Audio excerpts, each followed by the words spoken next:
afternoon, good evening from wherever you're watching me from. Welcome to Paul's Tribe. I want to give a quick shout out to all our viewers and subscribers in Nigeria, America, India, Indonesia, Colombia, Mexico, Argentina, France, and wherever else you might be watching from. Thank you. We appreciate your views. We appreciate your subscriptions. We appreciate your likes and your comments. God bless you all. Well, today we'll be talking about a topic, part of the Plan, Pack, and Relocate series. The title of our topic today is basically We Are Relocating from Nigeria. We are relocating from Nigeria. And we've been in Nigeria now for going on 2 years. It's not been easy. It's been very challenging, very difficult. We relocated back to Nigeria sometime in October 2021. Yeah, I'm right. Yeah, and basically that was because I was quite ill, and so I had to fly in my family in the stretcher in a wheelchair. And basically, I've been trying to recuperate since then. We thank God for life. We thank God for mercies. And I was hoping that we will start up something here in Nigeria. But so far, Nigeria has not been favorable to us. My children have been seriously traumatized. We live in a countryside setting in Ekpe, Lagos State, and nothing seems to be working for us since we came back. We have an Airbnb, and we live in a comfortable three-bedroom bungalow. But like I said, it's almost going on 3 months now with not a single light. So we are constantly using gen. Petrol is expensive. With the recently redesigned Naira redesigned currency, there's been no currencies. We are buying currencies, buying local currency at black market rate. And also, we just finished the presidential elections. In the next 2 days, we'll be doing the gubernatorial elections and the state house of reps. So it's been terrible. In Ekpe, we have a lot of thugs, mostly from the ruling political party, and they've caused a lot of mayhem. They damaged virtually all the banks. When the Naira was scarce, they burnt petrol stations, burnt restaurants, and everything. Sorry, destroyed restaurants, and it's been quite challenging and hectic. Even spending money, it's not an easy ride. But apart from that, it's just not working for us. My Airbnb is there. My wife has a catering outfit, and nothing seems to be working. So we don't know what's happening, but we decided as a family to relocate to better climes. We came from Mauritius and Cape Verde, respectively, and we did much better there. So we thought about it hard and long and hard. My children are currently in school, but apparently even in their school, maybe because of the environment, it's not the same thing which they are used to.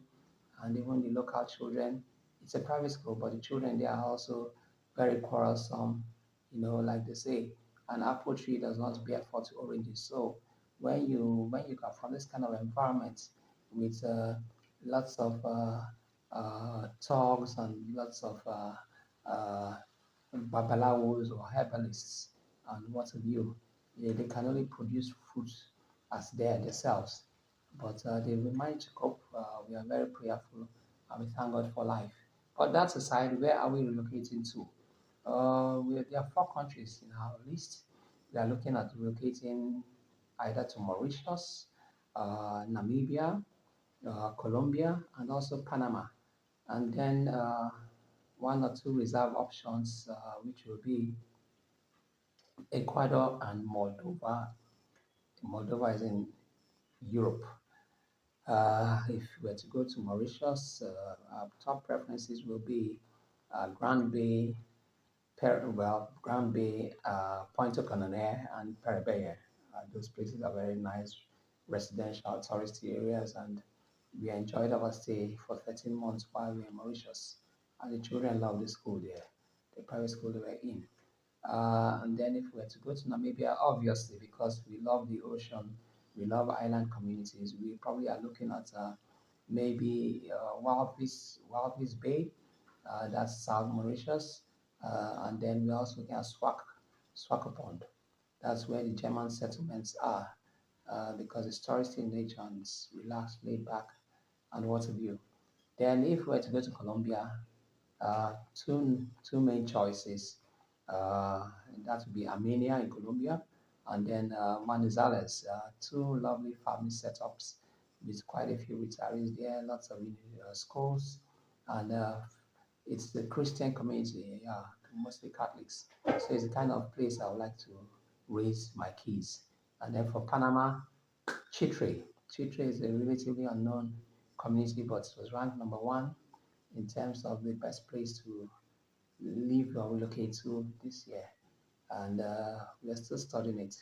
But like our reserve options are Ecuador, Cuenda in Ecuador, historical, cultural city, beautiful, lots of expatriates, and it's a fun place to be. And then Moldova, Chisinau, obviously, the capital. So Chisinau, Moldova, and that's what we are looking at. But we've not yet decided.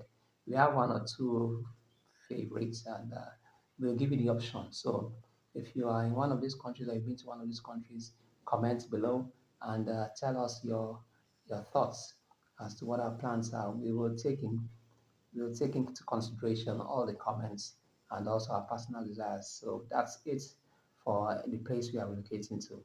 We will let you know as time goes by. The second option is that we need to plan, and so our tickets are not sorry, not tickets.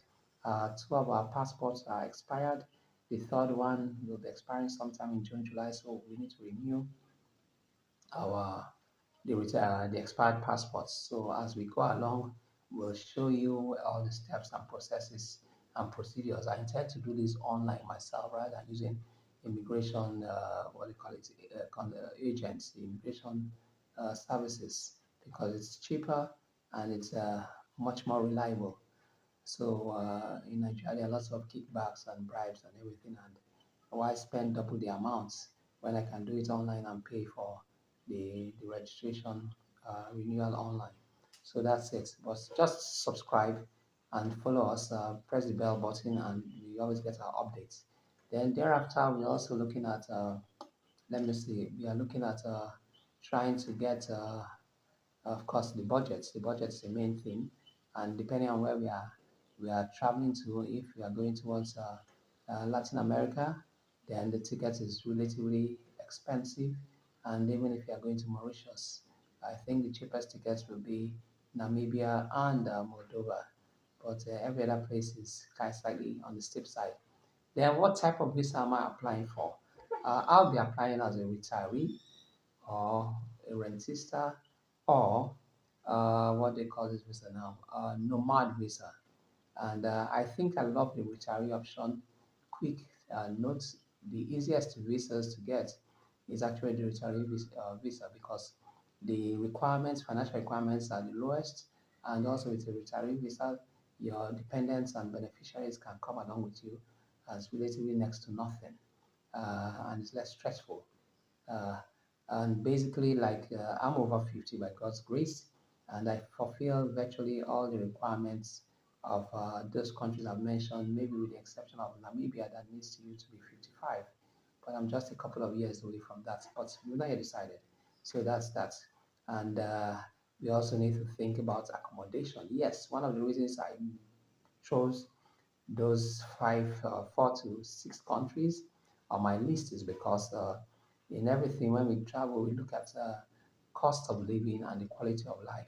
And basically, all these countries offer very good infrastructure. They offer very good information communication technology, what they call it, services, data works well. The hospitals are world class hospitals. The schools are also great. And then the quality of life is just there. The roads are smooth, permanent lights, regular lights. Water is virtually free and clean to drink I think in Colombia, you can drink the tap water. Same thing in Mauritius. You don't need to buy bottled water. So, and again, it's just laid back, everybody minding their business, taking life easy and having fun, very multicultural societies, no discrimination, no hatred, no unnecessary invasions by police and intimidation by the security forces. So those are one part of the reasons. And then for the cost of living, obviously Latin American countries. No other region beats Latin American countries in cost of living. With $750 a month, you can survive with a family there. Rents, you could probably get a place, a nice 2 or 3 bedroom in Colombia, for example, for under 300 US dollars. And you furnish, if you want something furnished, then you can get a 3 bedroom for about 450 US dollars. That's an Airbnb per month. And their food is very cheap too because it's a low income country. The wages are not too good. So coming from afar, you probably have a comparative advantage when it comes to your spending. So that's it. Same thing with Moldova. You need about 800 to $1,000. Namibia is slightly expensive, although housing is cheaper in Windhoek, but food is very cheap. In the port city of Walvis Bay, Swakopmund is okay, just average. Mauritius food is cheap. Housing is getting more expensive by the day, but every other thing is relatively okay, average. So that's that. Then we also have to plan for the children's education. The only disadvantage, for example, with the Latin American countries are virtually all of them, with the exception of Panama, uh, Spanish-speaking countries.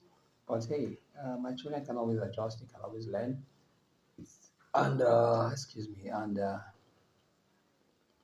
I think that's really drawback, the language barrier. But even back in Mauritius, they caught up to the French because they were going to a bilingual school, so they caught up with their French, to their French, and even right now, they're about the best French-speaking students in their classes, respective classes. So they can easily adjust. So, like I said, we are a family of five. It's expensive feeding, eating 3 meals per three, what do you call it, 15 meals per day, five breakfast, five lunch, and five dinners. So food stuff is very critical in our budget. Also the housing, because most times I want a fixed income, even though I have other variable sources of income, but I try to bank on my fixed income. Now, how much will it cost me for such a plan? Since I'm going with my family and I'm going on virtually the cheapest visa, which hopefully should be the retiree visa, I'm looking at a budget of about 10 million naira. That's somewhere close to 20,000 US dollars, and that is inclusive of tickets, visa fees, and accommodation and feeding for probably the first 9 to 12 months if I were to relocate to Latin American countries. So that's that, and have where I intend making money from. I don't advise people to start selling their houses and whatever to go to strange lands, especially expensive countries like America, Canada, Australia, and England. They are cheaper countries, the same quality of life, and better safety, no racism, and you could just have a good time, set up businesses, and nobody troubles you. And Latin American countries, especially Colombia, is very similar to Nigeria. Even if you stay your visa, if you go on a tourist visa, just a fine, you pay it off, and you're okay. You're good to go. So that's that. What's the next steps? Well, as I said, as time goes by, we'll take you along and show you how we do it. And just subscribe and press the bell button, and then also like and comments. We like to hear your feedback, your comments, and who knows, it might just be instrumental to our final decision. So keep faith with us, keep trucking, and you'll have an exciting ride. In the meantime, is there anything I'm forgetting? Well, once again, I just like to say thank you. I appreciate your viewership, your subscription, your likes, your loves, and your comments. And also try to share this video. And if you need consultancy in terms of travel plans or you want to relocate as well, get in touch. I do offer consultancy services and we can get you to any destination of your choice. Obviously, I charge for my consultancy, but leave a comment and I'll reach out to you. Drop your WhatsApp number and you'll get to hear from me. So, see you in the next video. I release shorts regularly, at least 3 times in a week. I release videos once or twice. But like I said, subscribe and you'll never miss out on any tips. It's going to be a very exciting ride. Trust me, you don't want to miss out. Uh, Thank you very much and have a good day. God bless you. We love you. Bye.